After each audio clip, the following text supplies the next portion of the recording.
friends, welcome to our horror show ভূতের আড্ডা। তো এখন যে ঘটনাটা শেয়ার করবো এটা 2018 সালের জানুয়ারি মাসের একজন সাবেক ইউনিয়ন চেয়ারম্যানের। ওই ভদ্রলোক একজন সৎ চরিত্র এবং বেশ নিষ্ঠাবান লোক ছিল। সৎ লোকটাই সত্যের পথে চলতেন, নিষ্ঠার সাথে দায়িত্ব পালন করেছেন এবং যাবতীয় ইউনিয়ন পরিষদের মামলা মোকদ্দমায় সঠিক বিচার করতেন। তাই তিনি ছিলেন খুবই লোকপ্রিয়। একদিন রাতে তিনি বাইরের যাবতীয় সব কাজ ছেড়ে বাসায় ফেরেন।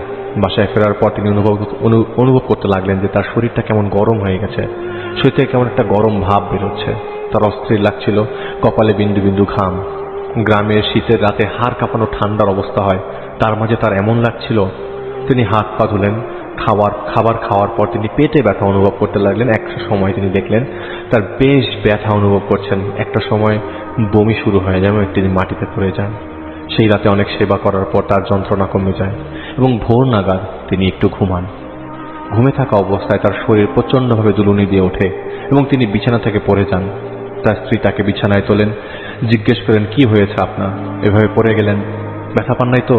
তিনি বলেন, না ঠিক আছি, সমস্যা নেই। তো তিনি স্বপ্নে দেখেছিলেন তিনি উঁচু কোথাও থেকে পড়ে যাচ্ছেন, হয়তো সেই কারণে শরীর এমন কেঁপে উঠেছে। আর রাতে যেহেতু অসুস্থ ছিলেন, শরীর দুর্বল এমন হয়েছে তো চিন্তা করে রাখলেন তিনি পুনরায় শুয়ে পড়েন।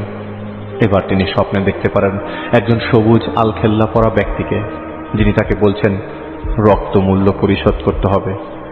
3 বার চেয়ারম্যানকে সেই সবুজ আলখেল্লা পরা লোকটি তাকে একই কথা বলেন। এরপর তার ঘুম ভাঙে এবং তিনি বুকে প্রচণ্ড ব্যথা অনুভব করেন। এরপর তাকে হাসপাতালে নেওয়া হয়, সেখান থেকে তাকে ঢাকায় রেফার করা হয়। পরীক্ষা নিরীক্ষা করে ডাক্তাররা রীতিমতো অবাক হয়ে যান। তার হার্ট অ্যাটাক হয়েছে, তার রক্তে সংক্রমণ, কিডনি প্রায় বিকল হওয়ার মতো অবস্থা, জন্ডিস সহ আরও কিছু রোগ ধরা পড়ে। একদিন একজন রোগীর এমন সংকটাপন্ন হওয়াটা বিরল। একই সাথে তার চিকিৎসা চলছিল, তার মধ্যে সেই চেয়ারম্যান প্রতি রাতেই সেই সবুজ আলখেল্লা পরা ব্যক্তিকে দেখতে লাগলেন সরাসরি। সে এসে তার কাছে দাঁড়াতো এবং বলতো, তোমাকে কিন্তু রক্ত মূল্য পরিশোধ করতেই হবে। তার আগে তোমার পাপের প্রায়শ্চিত্ত তোমাকে বেঁচে দেখিয়ে দেবো তোমাকে আমি দিব মৃত্যু যন্ত্রণা, তোমাকে তিলে তিলে শেষ করে দিব। প্রতিদিন তোমাকে যন্ত্রণা দিব, তুমি মৃত্যু কামনা করবে যন্ত্রণা থেকে বাঁচার জন্য। আদারওয়াইজ রক্ত মূল্য দাও বেঁচে থাকতে চাইলে। এমন অবস্থায় তিনি কথা বলতে পারছিলেন না। আর সেই আলখেল্লা পরা লোকটা তাকে ভয় দেখিয়েই যাচ্ছিল। একটা সময় তিনি ভয় পেলেন না। এভাবে তিনি প্রতিদিন চলতে লাগলো। প্রতি রাতে এই ব্যক্তি আসতো এবং কথাগুলো বলতো। একদিন রাতে এই আলখেল্লা পরা লোক তার কাছে আসে এবং তার অক্সিজেনের সাপ্লাই বন্ধ করে দেন। হাতের ক্যাথেটার, হাতের সাথে যে আমাদের স্যালাইন যেটা দেওয়া হয় সেটা নির্দয়ের মতো খুলে ফেলেন। চেয়ারম্যান সাহেব কিছুই করতে পারছিলেন না। চেয়ারম্যানকে তিনি উপরে তুলে সেইখানেই ফ্লোরে ফেলে দেন। চেয়ারম্যান সাহেব আর কিছু মনে ছিল না। 4 দিন পর তার জ্ঞান ফেরে। এরপর তিনি এইসব কিছু তার পরিবারকে বলে দেন। সবুজ আলখেল্লা পরা ব্যক্তির কথা বলেন। এখন যেহেতু তারা গ্রামে বসবাস করেন, তারা এই সমস্ত জাদু কুফরি বিশ্বাস করতেন। তাই তারা একজন কবিরাজের কাছে যে এই সমস্যার কথা বলেন। কবিরাজ চেয়ারম্যানকে দেখতে ঢাকায় আসে। হাসপাতালে কবিরাজ চেয়ারম্যানকে তার মতো পরীক্ষা করে বলে, ওনার উপর একজন বলশালী জিনের প্রভাব আসছে। কোনো না কোনো কারণে এই জিন তার উপর ক্ষিপ্ত। আমার এত জ্ঞান নেই ভাই, মানসিক সাহসও নাই যে এই জিনের মোকাবেলা করব। তো এদিকে চেয়ারম্যান সাহেব জানতে চায় যে কেন এমন হওয়ার কারণ কি। তো উনি তো কারো কোনো ক্ষতি করে নাই, তো তাকে কেউ জাদু করলো কিনা। সেই কবিরাজ বলে, না চেয়ারম্যান, এটা জাদু না। চেয়ারম্যান সাহেব, এটা জাদু না, জিন প্রতিশোধ নিচ্ছে তার উপর। চেয়ারম্যান সাহেব সাহায্য চাইলেন, বললেন এমন কিছু কি করা যায় যেটা থেকে জিন তাকে না ধরতে পারে। তখন সেই কবিরাজ তাকে একটা তাবিজ লিখে দেয় এবং বলে এটা হাতে বেঁধে রাখেন, আর আপনারা ভালো কাউকে দেখান। চেয়ারম্যান সাহেবকে তিনি আশ্বস্ত করে দেন যে ভালো কাউকে দেখালে হয়তো সুস্থ হতে পারেন, কারণ তার অসুস্থতা সেই জিনের কারণেই। সেই জিন চলে গেলে তিনি অসুস্থ হয়ে যাবেন, এরকম বিশ্বাস তাকে দিয়ে যায়। তো সেদিন রাতে সেই আলখেল্লা পরা জিনটা চেয়ারম্যান সাহেবের কাছে আসে। এসে আগে সেই তাবিজটা খুলে নেয়। তার সামনে সেই জিন সেই তাবিজটাকে শুকনো পাতার মতো গুঁড়ো করে দেয়। তারপর সেই চেয়ারম্যানের মাথার চুল তিনি টেনে ধরে তাকে বসিয়ে জিন বলতে থাকে, চল তোকে আজ কিছু দেখাবো। এটা বলে সেই জিন চেয়ারম্যানকে টেনে হিঁচড়ে হাসপাতালের মর্গে নিয়ে যায়। চেয়ারম্যান কিন্তু সেই জিন এলে কিছুই করতে পারে না, পুতুলের মতো মরা মানুষ হয়ে যায়। সেই জিন মর্গে নিয়ে বেয়ারিশ লাশগুলোর কাছে নিয়ে যান চেয়ারম্যানকে এবং তাকে দেখাতে থাকে লাশগুলোকে। এমন ঘটনা চেয়ারম্যান সাহেবের জ্ঞান হারিয়ে ফেলে। পরদিন তার জ্ঞান ফেরে তার বেদি। তিনি পরিবারের সদস্যদের সামনে কান্নায় ভেঙে পড়েন আর কি।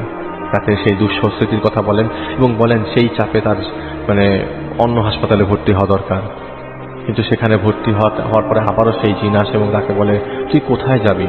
তোর মৃত্যুর পরোয়ানা নিয়ে ফেরেশ আমি এখান থেকে যাব না, এবং মৃত্যুর পরোয়ানা তো নিব ফেরেশতারা আসার আগ পর্যন্ত তোকে আমরা যন্ত্রণা দিয়ে যাব। তুই কি কিছু বলতে চাস? সেই সময় সেই চেয়ারম্যান টের পেলেন তিনি কথা বলার মতো অবস্থায় ফিরে এসছেন। তিনি বলেন, আমি কি করেছি আপনার? আপনি আমাকে ক্ষমা করে দেন, আমাকে মেরে ফেলেন না, আমি কখনোই কারো ক্ষতি করি নাই। তিনি যখন এই কথা বললেন তখন সেই জিন বলে, আমি বলিনি তুমি কারো ক্ষতি করেছ, মনে করে দেখো 12 বছর আগে তুমি কোথায় ছিলে, তুমি কি করেছ। তিনি মনে করতে পারছিলেন না, কারণ 10 বছর মানে ঘটনা তিনি যতটুকু পারছিলেন মনে করতে পারছেন না আর কি। তিনি সেই জিনকে অনুরোধ করেন তাকে যেন একটু সাহায্য করে মনে করিয়ে দিতে, যাতে তিনি বুঝতে পারেন তিনি কি করেছিলেন যার জন্য তাকে তার এমন শাস্তি পেতে হচ্ছে। তার অনেক অনুরোধের পর সেই জিন বলে, ঠিক আছে 12টার সময় তোকে দিচ্ছি, তুই নিজে চিন্তা কর তুই কি করছিস। 12 দিনের সময় দিচ্ছি তোকে, মানে 12 দিনের সময় দেয় আর কি। 12 দিনের মধ্যে তুই যদি রক্তমূল্য শোধ না করিস তবে তোর দিন ফুরিয়ে যাবে। এই বলে সেই জিন সেখান থেকে চলে যায়। সেদিন থেকে সেই চেয়ারম্যানের শারীরিক সমস্যার একটু উন্নতি হতে লাগে। চেয়ারম্যান সাহেব তার পরিবার এবং আত্মীয় স্বজনদের জিনের সাথে হওয়া কথাবার্তা শেয়ার করেন। তার একজন জিন হুজুরের কাছে যান ঢাকার খিলক্ষেতে। সেই জন হুজুর তার জিনকে ডেকে আনেন এবং জানতে চান চেয়ারম্যান সাহেবের সমস্যা কি জানতে।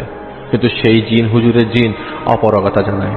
সে বলে যে জিন চেয়ারম্যানকে কষ্ট দিচ্ছে সে অনেক অনেক শক্তিশালী এবং সে একজন মুসলিম জিন, এবং সে চেয়ারম্যানকে শাস্তি দিচ্ছে যার পেছনে চেয়ারম্যানের কোনো না কোনো গুরুতর অন্যায়ের কারণ আছে। এখন চেয়ারম্যান জানে সে কি করেছে, সে যদি মনে না করতে পারে তাহলে কিছু করার নেই, এবং সেই জিন জানে কি করেছে এই চেয়ারম্যান। যদি সে বলে তাহলে জানা যাবে কেন সে শাস্তি দিচ্ছে, আদারওয়াইজ তাকেই মনে করতে হবে। তো জিন হুজুর চলে যায়। এরপর তারা কয়েকজন হুজুরের কাছে যান কিন্তু সফল হয় না। এদিকে 7 দিন চলে যায় সেই জিনের দেয়া 12 দিনের মধ্যে। এই সময় তারা জাহিদ ভাইয়ের সাথে যোগাযোগ করে। আসলে মূলত তারা খোঁজ পায় ওই যে একবার মাদ্রাসার কথা বলেছিলাম, মাদ্রাসার একটা ঘটনা বলেছিলাম, সেই বাঁধনের কাজ করেছিল, সেই বাঁধনের কাজের একজনের থ্রুতে আর কি। সেই মাদ্রাসার একজন হুজুর ওই এলাকার মসজিদের ঠিকানা দিয়ে বলে এই মসজিদের একজন লোক আছে যিনি জাহিদ ভাইকে চেনে, তার সাথে পরিচয় করে দিতে পারবে। তারপর দিন জোহরের সময় সেই মসজিদে এসে জাহিদ ভাইয়ের খোঁজ করে। মসজিদের খাদেম জাহিদ ভাইকে ফোন দেয় এবং তাদের কথা বলে। যেহেতু ব্যক্তি অসুস্থ এবং নিজে এসেছে, তাই জাহিদ ভাই নিজে যে দেখা করে মসজিদে, যে দেখে সেই চেয়ারম্যান হুইল চেয়ারে বসে আছে, তার সাথে তার 2 ছেলে এবং গাড়ির ড্রাইভার। চেয়ারম্যান সাহেব জাহিদ ভাইয়ের সাথে ঘটে যাওয়া ঘটনা শেয়ার করে এবং কান্নায় ভেঙে পড়ে, কারণ তাকে জিন 12 দিন সময় দিয়েছে। এরপর সে তাকে মেরে ফেলবে যদি রক্ত মূল্য পরিশোধ না করা হয়, এবং 8 দিন অতিবাহিত হয়ে গেছে কিন্তু তারা এখনো জানতে পারেনি রক্ত মূল্য কি। তো জাহিদ ভাই তার নাম ঠিকানা নেয় আর কি, এবং বলে যে রাতের বেলা জাহিদ ভাই জিনের সাথে কথা বলবে, এই জিনটা কে এবং রক্ত মূল্যটা কি। তো রাতের বেলা জাহিদ ভাই তার আমির সাহেবকে জিনকে সেই চেয়ারম্যানের নাম ঠিকানা দেয়। আমি আগে বলেছি জাহিদ ভাই জিনকে তিনি আমির সাহেব বলে সম্বোধন করেন, এবং যা যা চেয়ারম্যান সাহেব বলেছিল তিনি তাকে বলেন। তিনি বলেন অপেক্ষা করো। ওনার প্রথম কথা হলো কৃতকর্মের ফল পেতে হয়, সেটা বেঁচে থাকা অবস্থায় হোক আর মৃত্যুর পরেই হোক। আল্লাহ জানেন কার মাধ্যমে কার উপকার তিনি করবেন বা কার মাধ্যমে তিনি তাকে শাস্তি দেবেন। এই চেয়ারম্যান অবশ্যই শাস্তি পাবে, কেন একজন নির্দোষ ব্যক্তি যখন হত্যা করা হয় আল্লাহর আরশ কেঁপে ওঠে। নির্দোষ এক ব্যক্তিকে গরু চোর মনে করে যদি পিটিয়ে হত্যা করা হয়, এবং একজন ক্ষমতাধর চেয়ারম্যান হওয়া সত্ত্বেও সে যখন উন্মুক্ত ছিল, কিছুই করতে পারেনি, তখন নির্দোষ প্রমাণ ছাড়াই যখন চোর ভাবে তাকে গুনাহের সমান পাপী সেও হবে। এই এত সততার দাবি যদি করে থাকেন তাহলে তিনি এই ঘটনাতে কেন ঘটিয়েছেন, তাহলে তার সততা নিয়ে প্রশ্ন আছে। এই জিন হচ্ছেন আমাদের দেখা সবচেয়ে প্রবীণ জিন, এটা জাহিদ ভাইয়ের আমির সাহেব বলছে, যিনি এই ঘটনা দেখেছিলেন। কিন্তু কোনো কারণে তিনি 12 বছরে কাউকে কিছু করেননি, কিন্তু তিনি এখন সবকিছুই দেখেছেন, এখন শাস্তি দেবেন, নিস্তার হবে না কেউ। তো জাহিদ ভাই জানতে চাচ্ছিল কি করা যেতে পারে। উনি বলেন কিছুই করার সামর্থ্য নাই। রক্তমূল্য কি তা জানো? রক্তমূল্য হলো কোনো নির্দোষকে হত্যা করলে তার বিচার করারকে রক্তমূল্য বলে, যেটা আমাদের ভাষায় আর কি, জাহিদ ভাই আমির সাহেবদের ভাষায়। তাই সে চেয়ারম্যানকে রক্তমূল্য চুকাতে হবে। তো জাহিদ ভাই বলে তাহলে তো চেয়ারম্যানকে মেরে ফেলবে দেশে, তাকে কি বোঝানোর কোনো উপায় নাই? আপনি কি চেষ্টা করবেন বোঝাবেন? তো আমির সাহেব বলে আমি না, তুমি চেষ্টা করো, আমি বলি তোমার ডাকে তিনি সাড়া দেবেন। তো জাহিদ বলছে না, উনি তো সাড়া দেবেন না। তো জাহিদ আমি বলে না, দিবে, তুমি ডাকো, সাড়া দিয়ে যাবে। তুমি যাও চেয়ারম্যানের কাছে, তাকে সবকিছু খুলে বলে, এরপর চেয়ারম্যানকে আর তুমি একা ঘরে যে চেয়ারম্যানকে বলো সেই জিনকে মনে মনে ডাকতে, আর তুমি তোমার কাজ করো। তোমরা দুইজন যদি পারো তো তাকে বোঝাতে, তাহলে সম্ভব চেয়ারম্যানকে বাঁচানো। এই কথাগুলো বলে উনি বিদায় নেয় এবং জাহিদ ভাই সেদিন আসরের সময় চেয়ারম্যানের ঢাকার এক আত্মীয় বাড়িতে যায় এবং সেখানে চেয়ারম্যান অবস্থান করছিল। জাহিদ ভাই একাকী চেয়ারম্যানকে সবকিছু বলে এবং চেয়ারম্যানের মনে পড়ে সেই দিনের ঘটনা এবং চেয়ারম্যান জাহিদ ভাইয়ের কাছে স্বীকার করে যে সেদিন সেই ঘটনা 4-5 মাস পর তিনি জানতে পেরেছেন যে সেই লোকটা আসলে নির্দোষ ছিল। তো জাহিদ ভাই বলে যে আজ ওনার সাথে কথা বলতে হবে এবং ওনাকে বোঝাতে হবে। চেয়ারম্যান অনেক বেশি শঙ্কিত ছিল, জীবন হারানোর ভয় তো সবারই আছে, আমার আছে, আপনার আছে, সবার আছে। ভয়ে উনি বমি করে ফেলেন। আর কথাই জাহিদ ভাই আর কিছু বললো না, বলে যার কথাই বা নাই বললাম। মাগরিবের নামাজ পড়ে জাহিদ ভাই সালাম ফিরে সেই বৈঠকে বসে জিনকে স্মরণ করে। এভাবে কতক্ষণ গেছে জাহিদ ভাই জানে না, কিন্তু হঠাৎ জাহিদ ভাই আকাশের উপর থেকে শীষ দেওয়ার শব্দ পেতে লাগে। তার মানে সেই জিন ডাকে সাড়া দিয়েছেন এবং আসছেন। মূলত জিনদের ডাকলে জাহিদ ভাই কানের কাছে এক ধরনের শীষের শব্দ পায়, যেমন কোনো কিছু উপর থেকে ছুঁড়ে মারলে নিচে যেভাবে ফিরে আসে সেরকম একটা শব্দ, এবং ধপ করে শব্দটা পড়ে। তো জাহিদ ভাই সালামের উত্তর দেয়, উত্তর আসে সালামের, এবং এরপরে জাহিদ ভাই পরিচয় দেয় তাকে। জাহিদ ভাই বলে, আমি মনু মিয়ার ছেলে জাহিদ, এটি ছদ্মনাম। আপনাকে বিরক্ত করার কোনো উদ্দেশ্য নিয়ে আমি এখানে আসিনি, এসেছি চেয়ারম্যান সাহেবের পক্ষ থেকে কথা বলতে আপনার সাথে। উনি জানতে পেরেছেন তার ভুলের কথা, তিনি আল্লাহর কাছে তওবা করেছেন এবং আরও তওবা লাগলে তওবা করবেন। তিনি অনুতপ্ত, তিনি ভীত, ওনাকে আপনি ক্ষমা করে দিন। তিনি উত্তর দিলেন, এত সহজেই? তুমি তো ছোট একটা বাচ্চা, কত কথা বলে ফেললে। কখনো দেখেছো মানুষের কালো রূপ নিজ চোখে? দেখো আজ সে ভয় পাচ্ছে। সেদিন 1 যুগ আগে আমি দেখেছি একজন নিরপরাধ লোক এইভাবে ভয় পেয়েছিল, তার জীবনহানির ভয়ে। তার শরীরে কোথায় আঘাত লাগেনি, সব জায়গায় লেগেছে। এক বিধবা মায়ের একমাত্র ছেলেকে এরা কেড়ে নিয়েছে। এরা চাইলে কি তাকে বাঁচাতে পারতো না? কিন্তু তারা তা করেনি। আমি এগিয়ে গিয়েছিলাম মনু মিয়ার ছেলে ঢাল হয়ে তাদের অজস্র আঘাত নিজের উপর নিয়েছি শুধু সেই গরিব ভ্যান চালককে বাঁচাতে, কিন্তু পারিনি। এরা কলুষিত, নিজের কিছু ছাড়া তারা আর কারো কথা ভাবে না। আমি চাই তাকে সেই যন্ত্রণা দিতে। এতদিন কিছু করিনি, কারণ বারবার তাকে ইশারা দিয়েছি আমি যাতে সে ভুল বুঝতে পারে, সেই লোকের কাছে মাফ চেতে পারে। এতগুলো দিন জাহিদ ভাইয়ের আমি সেই মায়ের সেবা করেছি, আজ সেই মা নেই। কেউ তাকে ক্ষমা করতে যদি পারে একমাত্র সেই মা পারেন, সেই মা তো এখন নেই। তাই ওর মৃত্যুর আগ পর্যন্ত আমি ওকে যন্ত্রণা দিয়ে যাব। আমি ওনাকে জাহিদ ওনাকে বোঝানোর চেষ্টা করলো, তিনি শুনল না এবং তিনি সেখান থেকে চলে গেল। তো জাহিদ ভাই বাসায় ফিরে আসে এবং সহজেই হাল ছাড়ার যেহেতু লোক না জাহিদ ভাই, তিনি সেই রাতে পুনরায় এসে জাহিদ ভাই আমির সাহেবকে ডাকে এবং বলে যে জিনে কি বলেছে এবং কি করণীয়।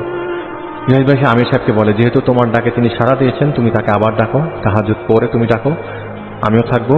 তাহাজ্জুদের আগেই একটা আমল দিয়ে দিই, এটা করো। তো জাহিদ ভাই সে আমলটা করে, যার কারণে সেই জিন যেন বুঝতে না পারে জাহিদ ভাই তাকে ডাকছে। তো জাহিদ ভাই নামাজে দাঁড়িয়ে যায়, অনেক লম্বা সময় নিয়ে নামাজ পড়ে। এটুকু বুঝে গেছিল যে জিন এসে গেছে এবং ঘরের বাইরে দাঁড়িয়ে আছে। জাহিদ ভাই ঘর থেকে বের হলো এবং আমির সাহেব তখন সেখানে আসে। তো জাহিদ ভাই কে বলে সেই জিনটা, যিনি তাকে ডাকলো, তোমার সাহস দেখে তো আমি অবাক হচ্ছি, এতটুকুন একটা ছেলে তুমি আবার আমাকে ডেকেছো। তো জাহিদ ভাই তখন তার আমির তাকে জবাব জাহিদ ভাই আমির তাকে বলে যে, জনাব, আমার ছেলেটা কিছু কথা আপনাকে বলতে চায়, একবার কষ্ট করে একটু শুনুন ওর কথা, এরপর কোনোদিন আপনাকে বিরক্ত করবে না সে। তখন সেই জিন বলেন কি বলবে সে। তো জাহিদ ওনাকে জীবনের বেশ কিছু কথা বলে, সেই কথাগুলো জাহিদ ভাই ব্র্যাকেটে আমাকে বলেছেন, এটা আমি আপনাদের সাথে শেয়ার করতে পারছি না। তো তিনি কথাগুলো শুনলেন। তো তখন ফজরের আজান দিচ্ছিল। ফজরের সময় খুব সুন্দর মোহময় বাতাস বয়ে যায়, সেই বাতাস বইছিল এবং চাঁদের আলো ছিল। তো তখন তারা মূলত চোখের চাহানি দিয়ে কথা বলছিল।